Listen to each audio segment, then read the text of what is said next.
Vimos até agora a importância da Força Expedicionária Brasileira para a história do Brasil como fator de afirmação do país no cenário mundial e de reforço à autoestima e ao patriotismo dos brasileiros. Mas por que o Brasil foi à guerra? Em outubro de 1939, um mês após o início das hostilidades, os países do continente americano se reuniram no Panamá e declararam neutralidade no conflito. No entanto, seria difícil de mantê-la, considerando a expansão das operações a todos os continentes. Em julho de 1940, foi a vez da Havana sediar uma conferência dos países americanos. Ficou decidido que qualquer atentado de um Estado não americano a um país do continente seria considerado agressão aos demais. E isso aconteceu quando, em 7 de dezembro de 1941, os japoneses atacaram Pearl Harbor, território dos Estados Unidos, no Havaí. Em consequência, em janeiro de 1942, o Brasil rompeu relações diplomáticas com o eixo nazi-fascista, que retaliou, torpedeando 35 navios mercantes nacionais, com a morte de mais de 1.000 irmãos brasileiros. Em 31 de agosto de 1942, o Brasil declarou guerra à Alemanha e à Itália e decidiu, em fevereiro de 1943, constituir uma força expedicionária para combater na Europa. Em julho de 1944, o primeiro contingente da FEB seguiu para a Itália, entrando em combate em 16 de setembro. E como era o exército brasileiro no início dos anos 1940? O exército tinha um efetivo de apenas 60 mil homens, o que exigia uma elevada convocação de pessoal para compor a divisão de infantaria expedicionária e seus apoios. A FEB reuniu brasileiros de todas as regiões. Em termos operacionais, era mais fácil fazer a convocação e reunião do pessoal apenas nas regiões Sudeste e Sul, onde as condições de rigidez da população eram melhores e se concentravam as unidades mais bem constituídas do Exército. Porém, optou-se por uma decisão de cunho político-estratégico, considerando que a FEB teria que ser um feito nacional e não apenas regional, para servir de exemplo a futuras gerações e como um fator de coesão nacional. Em sua composição, ela teve mais de 60% de cidadãos do Sudeste, cerca de 15% da região Sul e os demais de outras regiões do país. Foi difícil selecionar 25 mil combatentes aptos entre os 110 mil convocados e voluntários, pois as normas de seleção dos Estados Unidos eram difíceis de atender com uma população com graves carências sanitárias. As condições de combate no fronte italiano seriam terríveis, particularmente no inverno. O Exército recebia orientação doutrinária e operacional desde 1922 de uma missão militar francesa. No entanto, a doutrina francesa, exitosa na Primeira Guerra Mundial, se mostrara ultrapassada para a Guerra de 1939. Por isso, o Exército teve que migrar para a doutrina americana, pois a FEB iria constituir um corpo de exército do Exército dos Estados Unidos na Europa. Em pouco mais de um ano, foi preciso preparar pessoal para novos cargos e para empregar equipamentos e armamentos desconhecidos. Os manuais de operações precisaram ser novamente traduzidos. A metodologia de planejamento e a tática operacional foram adaptadas e novas formas de exercer a disciplina e liderança militar tiveram que ser estudadas e praticadas. Outros óbitos dificultaram a mobilização, reunião e preparação da FEB. Um deles era o lapso de 70 anos decorridos do último conflito externo do país, a Guerra do Paraguai. Havia também a guerra psicológica adversa, explorando o sentimento de inferioridade de grande parte da população. A contra-propaganda dizia ser mais fácil uma cobra fumar do que o Brasil mandar uma força expedicionária para a guerra. Em um momento de grande inspiração, foi exatamente a figura de uma cobra fumando que passou a ser o símbolo da fé, como um provocativo autodesafio. O soldado brasileiro, síntese do nosso povo, transformou o símbolo em realidade e a cobra fumou nos campos de batalha do Teatro de Operações Italiano.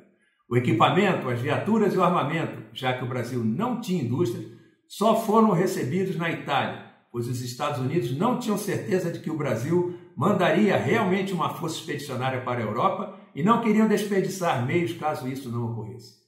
Também não tínhamos indústrias têxteis nem de calçados, capazes de produzir uniformes e coturnos em condições de durar no clima e na topografia onde os combates seriam travados. Até mesmo meias, luvas, camisas, ceroulas, mantas e lençóis foram fornecidos pelos americanos, cujo apoio logístico foi de primeira qualidade, sendo a opinião de muitos pracinhas, que se alimentavam melhor no fronte do que em casa no Brasil. No entanto, embora as potências vissem o Brasil como um país pleno de recursos, o consideravam subdesenvolvido, periférico e mestiço, sendo essa última característica vista como algo negativo. Havia um misto de benevolência, interesses, desprezo e preconceito racial similar ao arianismo alemão. Foi um grande desafio, pois a tendência seria a cobrança de resultados, sem considerar a inexperiência que prejudica o desempenho de tropas novatas de qualquer país. O preconceito prejudicou o relacionamento entre brasileiros e americanos até a afirmação da FEB como força efetiva de combate. O Brasil não estava preparado para uma guerra daquela. Porém, para responder à afronta do eixo nazifascista, torpedeando 35 navios mercantes e matando mais de 1.000 irmãos brasileiros, era preciso mais do que apenas autorizar o uso de bases no saliente nordestino para apoiar a invasão do norte da África em 1943. A afronta precisava ser lavada com sangue, como fazem as nações que honram sua tradição e sua história. Há quem deprecie as vitórias da FEB por não terem sido decisivas na derrota do eixo. Ora, ela era apenas uma das 99 divisões de combate aliadas na Europa em um teatro de operações secundário como o italiano. As suas vitórias foram compatíveis com uma divisão de infantaria a pé, sem blindados, e foram importantes para o 4º Corpo de Exército dos Estados Unidos, ao qual iria pertencer. A FEB, como qualquer divisão, era do nível tático e não estratégico. Em 1943, o Brasil mobilizou 25.000 combatentes em um ano para enfrentar a famosa Wehrmacht. O preparo de uma força de paz de 1.000 militares para o Haiti levava 6 meses e a ameaça era de gangues armadas de fuzil. Longe de depreciar o notável trabalho de nossas forças armadas no Haiti, quero remarcar o valor do Brasil e da Força Expedicionária Brasileira na Segunda Guerra Mundial. A FEB entrou em combate com uma preparação incompleta.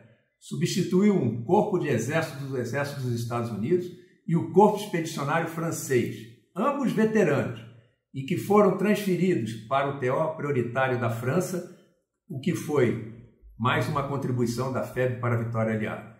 Superou pontos fracos e venceu duros desafios, até se transformar em uma força eficaz, afirmando o valor do povo brasileiro e projetando o Brasil no mundo. No próximo vídeo, nós vamos ver como é difícil para qualquer exército de qualquer potência o batismo de fogo. E vamos ver o roteiro da FEB na Itália.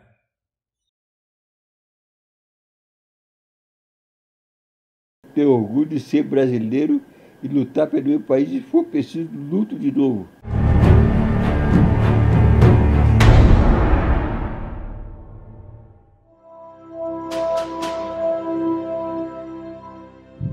No dia 29 de novembro de 44, o meu batalhão atacou na altura da Casa de Guanella, atacou o Monte Castelo.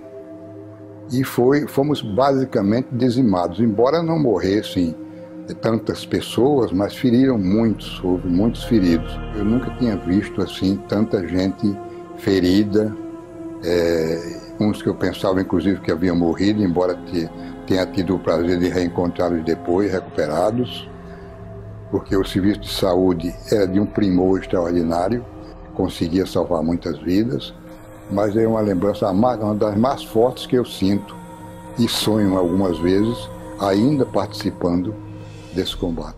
O problema do Monte Castelo é que quem estava em cima leva vantagem quem leva embaixo.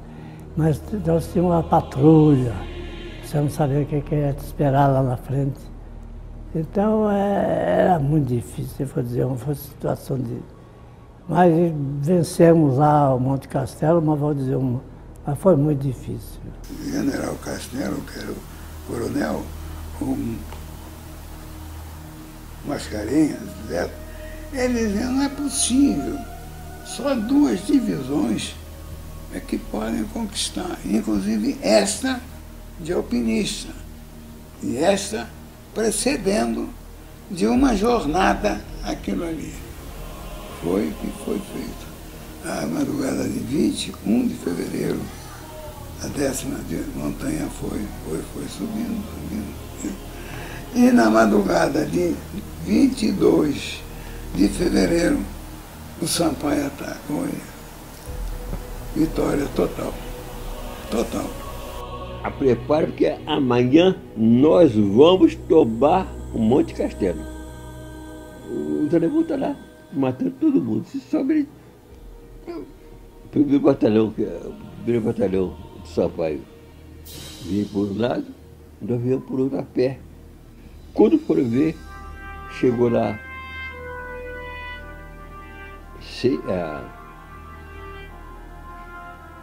as 4 companhias. Rendeu o alemão, perdeu, acabou o Monte Castelo. Aí foi que chegou, também tem aí a bandeirazinha do soldado. Botou a bandeirazinha lá e tocou a corneta de... Quando o alemão viu aquilo, que não viu que não tinha jeito, ele disse assim: ou sou o melhor soldado do mundo, ou sou um bando de maluco. Participei de 6 ataques, a 6 objetivos. O Monte Castelo foi o primeiro, foram 4 ataques que a tropa fez. Primeiro fez o americano e não deu certo, botaram o brasileiro lá para fazer. E nós fizemos 2, fomos mal sucedidos. Na terceira parte, na terceiro ataque, nós tomamos o Monte Castelo. Inclusive eu fiquei prisioneiro, quase prisioneiro, em Abetaia. O meu regimento, o 11 RI, o 1º RI e o 6º RI. Aí minha esposa...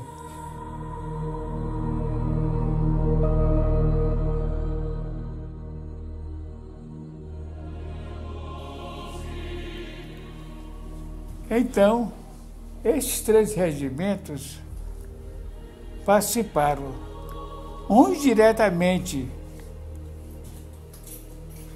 à tomada do Monte Castelo, outros com apoio. Houve aviação, bombardeou bastante, e houve a artilharia. E quando foi de tarde, nós já tínhamos bandeira nossa. Tinha a bandeira 4 horas da tarde, mais ou menos, no pico Monte Castelo.